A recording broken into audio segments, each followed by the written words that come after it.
নিষিদ্ধ হতে পারে আওয়ামী লীগ, সম্ভাবনার কথা বললেন আসিফ নজরুল। আওয়ামী লীগ নিষিদ্ধ হবে কিনা সেটি বিএনপির বিষয় নয়, মঈন খান। পুলিশের ব্যারিকেড ভেঙে যমুনার সামনে হাসনাতরা। আইভীর কথা রাখল পুলিশ। শিবিরের অংশগ্রহণে পাল্টে গেল যমুনার পরিস্থিতি। আওয়ামী লীগকে কারা নিষিদ্ধ চায় আজকের সমাবেশে বোঝা যাবে, হাসনাত। আওয়ামী লীগ নিষিদ্ধে গুরুত্বের সাথে বিবেচনা করছে সরকার। শুনছিলেন সংবাদ শিরোনাম, এবার বিস্তারিত। নিষিদ্ধ হতে পারে আওয়ামী লীগ, সম্ভাবনার কথা বললেন আসিফ নজরুল। আওয়ামী লীগ বা তার কোনো অঙ্গ সংগঠনকে নিষিদ্ধ করার সম্ভাবনা রয়েছে বলে অন্তর্বর্তী সরকারের আইন, বিচার ও সংসদ বিষয়ক উপদেষ্টা আসিফ নজরুল জানিয়েছেন। তিনি বলেছেন, আওয়ামী লীগ বা তার কোনো অঙ্গ সংগঠনকে নিষিদ্ধ করার সম্ভাবনা রয়েছে। নিষিদ্ধ করার মতো প্রয়োজনীয় আইনও দেশে রয়েছে। অধ্যাপক আসিফ নজরুল বলেন, আওয়ামী লীগকে নিষিদ্ধ করার দাবি সমাজে প্রবলভাবে রয়েছে। গণ অভ্যুত্থানকালে গণহত্যার পরও তাদের মধ্যে অপরাধবোধের অনুপস্থিতি, ছাত্র জনতার উপর হামলা সহ বিভিন্ন হীন কর্মকাণ্ড ও পলাতক শেখ হাসিনার চরম উস্কানিমূলক বক্তব্য দেখার পর এই দাবি সমাজে আরো সোচ্চারভাবে উচ্চারিত হচ্ছে। তাই আওয়ামী লীগ বা এর কোনো অঙ্গ সংগঠনকে নিষিদ্ধ করার সম্ভাবনা রয়েছে। আওয়ামী লীগ সরকারের সময় টানা 2 মেয়াদে রাষ্ট্রপতির দায়িত্ব পালন করা মোহাম্মদ আব্দুল হামিদ গত বুধবার রাতে থাই এয়ারওয়েজের একটি ফ্লাইটে থাইল্যান্ডের উদ্দেশ্যে ঢাকা ছাড়েন। এ খবর প্রকাশের পর থেকে অন্তর্বর্তী সরকারের সমালোচনা করে ফেসবুকে পোস্ট দিতে শুরু করেন নতুন দল জাতীয় নাগরিক পার্টির নেতারা। আব্দুল হামিদের দেশত্যাগের ঘটনায় সরকারের কড়া সমালোচনা করেন এনসিপি নেতারা। আরো একাধিক দল ও সংগঠন এ ঘটনায় প্রতিবাদ জানিয়ে কর্মসূচি পালন করেছে।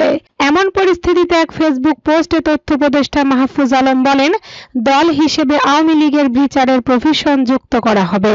ফ্যাসিস্ট আওয়ামী লীগের বিচার হবেই। বিচারের কাজ ত্বরান্বিত করতে ট্রাইব্যুনাল 2 গঠিত হচ্ছে। এই ট্রাইব্যুনাল গঠনের প্রজ্ঞাপন জারি করা হয়েছে। আওয়ামী লীগ নিষিদ্ধ হবে কিনা সেটি বিএনপির বিষয় নয়, মঈন খান। বিএনপির স্থায়ী কমিটির সদস্য ডক্টর আব্দুল মঈন খান বলেছেন, আওয়ামী লীগ নিষিদ্ধের বিষয়ে নির্বাচন কমিশন ও সরকার সিদ্ধান্ত নিতে পারে। বিএনপির হিসেবে আমরা এই সিদ্ধান্ত নেওয়া মালিক নই। শুক্রবার গুলশানে বিএনপির চেয়ারপারসনের রাজনৈতিক কার্যালয়ে আওয়ামী লীগ নিষিদ্ধের দাবিতে প্রধান উপদেষ্টার কার্যালয়ের সামনে এনসিপির অবস্থান কর্মসূচির বিষয়ে জানতে চাইলে তিনি এসব কথা বলেন। মঈন খান বলেন, এটা নিয়ে আমাদের দলের মহাসচিব বলেছেন, এটা জনগণের সিদ্ধান্তের বিষয়। জনগণ সিদ্ধান্ত নেবে কারা নির্বাচন করবে আর কারা করবে না। বিএনপির নেতা বলেন, আওয়ামী লীগকে জিজ্ঞাসা করা উচিত, তারা কি আসলে নির্বাচন গণতন্ত্র চায়? গত 9 মাসে আওয়ামী লীগের কোন নেতা কি বলেছে? গত 15 বছর তারা মানুষের উপর ফ্যাসিস্ট কায়দায় জুলুম করেছে, লুটপাট করেছে, দেশকে তছনছ করে দিয়েছে। তারা ভুল করেছে, দেশের মানুষের জন্য ক্ষমা স্বীকার করে নিচ্ছে। এর আগে বিএনপির মহাসচিব মির্জা ফখরুল ইসলাম আলমগীরের নেতৃত্বে যুক্তরাষ্ট্র দ্য কার্টার সেন্টার নামে একটি সংগঠনের প্রতিনিধি দলের সঙ্গে বৈঠক হয়। বৈঠকে আলোচনার বিষয়বস্তু সম্পর্কে মঈন খান বলেন, বাংলাদেশের সার্বিক রাজনৈতিক পরিস্থিতি নিয়ে আলোচনা হয়েছে। একই সঙ্গে তারা হয়তো বাংলাদেশের আগামী নির্বাচন পর্যবেক্ষণ করতেও আসতে পারে। মঈন খান বলেন, এরশাদের পতনের পর এখনকার অন্তর্বর্তী সরকারের মতো একটি সরকার গঠন করা হয়েছিল। সেই সময়কার সরকার 3 মাসের মধ্যে দেশবাসীকে একটি সুষ্ঠু নির্বাচন উপহার দিয়েছিল। আজকে সেই নির্বাচন নিয়ে কেউ কোনো সমালোচনা করে না। নির্বাচন সুষ্ঠু করতে গেলে তার জন্য অনির্দিষ্ট সময় পিছিয়ে নিতে হবে, তার কোনো যুক্তিযুক্ততা নেই। পুলিশের ব্যারিকেড ভেঙে যমুনার সামনে হাসনাতরা। ফ্যাসিবাদী দল আওয়ামী লীগকে নিষিদ্ধের দাবিতে জাতীয় নাগরিক পার্টির মুখ্য সংগঠক হাসনাত আব্দুল্লাহর ডাকে প্রধান উপদেষ্টার বাসভবন যমুনার সামনে পুলিশের ব্যারিকেড ভেঙে অবস্থান কর্মসূচি পালন করছেন ছাত্র জনতা।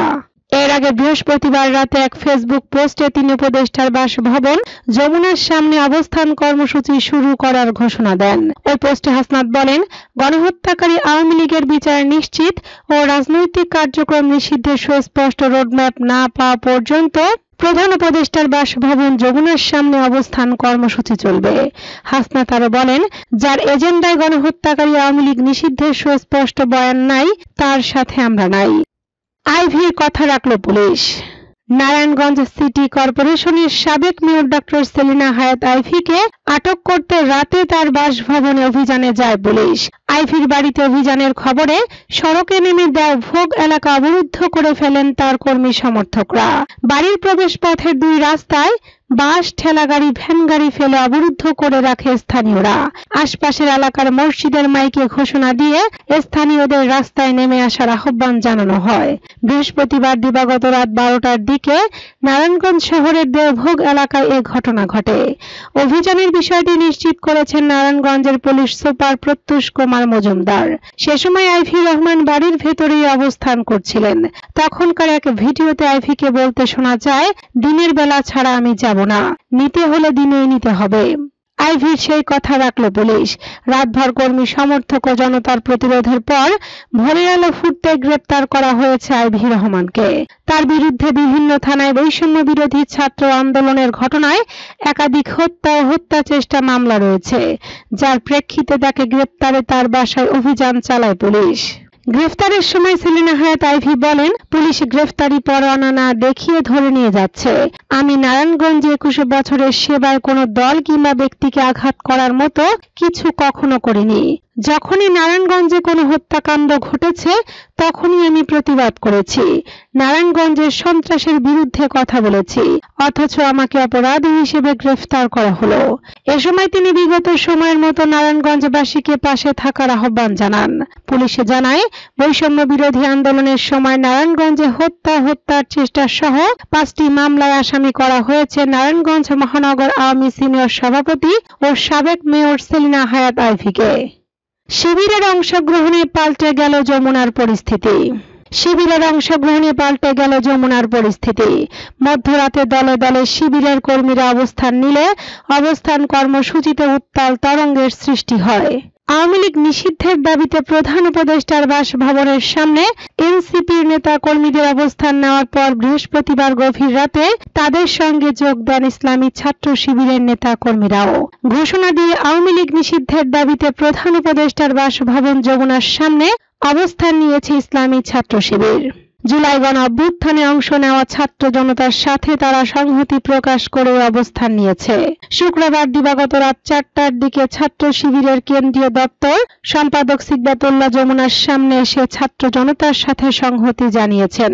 এর আগে প্রধান উপদেষ্টার বাসভবন যমুনার সামনে জুলাই গণ অভ্যুত্থানে অংশ নেওয়া ছাত্র জনতার অবস্থান কর্মসূচিতে অংশগ্রহণ করার ঘোষণা দিয়েছিল ইসলামী ছাত্র শিবির। আওয়ামী লীগকে কারা নিষিদ্ধ চায় আজকের সমাবেশে বোঝা যাবে। হাসনাত, রাজনৈতিক দল হিসেবে ফ্যাসিস্ট আওয়ামী লীগকে কারা নিষিদ্ধ করতে চায় সেটি আজকের সমাবেশ থেকে বোঝা যাবে বলে জানিয়েছেন জাতীয় নাগরিক পার্টির দক্ষিণাঞ্চলের মুখ্য সংগঠক হাসনাত আব্দুল্লাহ। রাজনৈতিক দল হিসেবে ফ্যাসিস্ট আওয়ামী লীগকে কারা নিষিদ্ধ করতে চায় সেটি আজকের সমাবেশ থেকে বোঝা যাবে বলে জানিয়েছেন জাতীয় নাগরিক পার্টির দক্ষিণাঞ্চলের মুখ্য সংগঠক হাসনাত আব্দুল্লাহ। শুক্রবার সকাল 8:30টার দিকে প্রধান উপদেষ্টার বাসভবন যমুনার সামনে বিক্ষোভ কর্মসূচি থেকে সমাবেশের ঘোষণা দেওয়ার সময় তিনি এ মন্তব্য করেন। হাসনাত বলেন, ফোয়ারার সামনে মঞ্চ নির্মাণের কাজ চলছে। আজকে সবাই বুঝতে পারবেন কারা আওয়ামী লীগ নিষিদ্ধ চায়। দলমত নির্বিশেষে সবাইকে সমাবেশে যোগ দেওয়ার আহ্বান জানিয়ে তিনি বলেন, যতক্ষণ না পর্যন্ত ফ্যাসিস্ট গণহত্যাকারী আওয়ামী লীগকে সন্ত্রাসী সংগঠন হিসেবে ঘোষণা দিয়ে নিবন্ধন বাতিল করে নিষিদ্ধ করা হয় ততক্ষণ পর্যন্ত আমরা রাজপথ ছেড়ে যাব না। এ সময় হাসনাত বলেন, ফোয়ারার সামনে থেকে ইন্টারকন্টিনেন্টাল হোটেলের যে রাস্তা রয়েছে সেই রাস্তা বাংলা মোটর পর্যন্ত গিয়েছে। পুরো রাস্তা আজকে জনসমুদ্রে পরিণত করব। আওয়ামী লীগ নিষিদ্ধে গুরুত্বের সাথে বিবেচনা করছে সরকার। সম্প্রতি বিভিন্ন রাজনৈতিক দল, সংগঠন ও জনগণের পক্ষ থেকে স্বৈর শাসন ও সন্ত্রাসী কার্যক্রমের অভিযোগে আওয়ামী লীগ নিষিদ্ধ করার যে দাবি উঠেছে তা সরকার গুরুত্বের সাথে বিবেচনা করছে।